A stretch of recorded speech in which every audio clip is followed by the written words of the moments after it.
સુરતમાં ભારે વરસાદથી અસરગ્રસ્ત વિસ્તારોની જળશક્તિ મંત્રી સી.આર. પાટીલે લીધી મુલાકાત. સ્થાનિક પરિવારોને મળ્યા પાટીલ.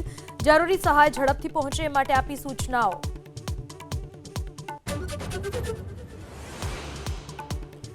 ખાડીપુર ટાળવા મુખ્યમંત્રીએ સુરતને 500 કરોડની કરી ફાળવણી. ખાડીપુરના કાયમી ઉકેલ લાવવા મેગા પ્લાન તૈયાર કરવા આપી સૂચના. શહેરમાં દુકાનો મકાનોનો પણ કરાશે સર્વે.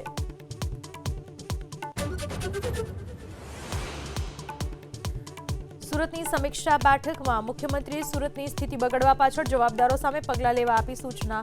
મુખ્યમંત્રીના આદેશ અંગે કાનાણીએ મીડિયા સમક્ષ આપી માહિતી.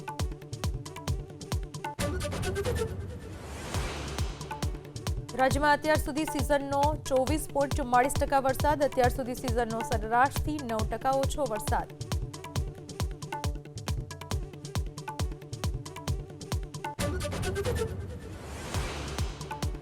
દ્વારકાના જામસલાયાનું મહેબૂબે બુખારી નામનું જહાજ અરબી સમુદ્રમાં ડૂબ્યું. 2 ખલાસીઓના મોત, 12 ખલાસીઓનો બચાવ.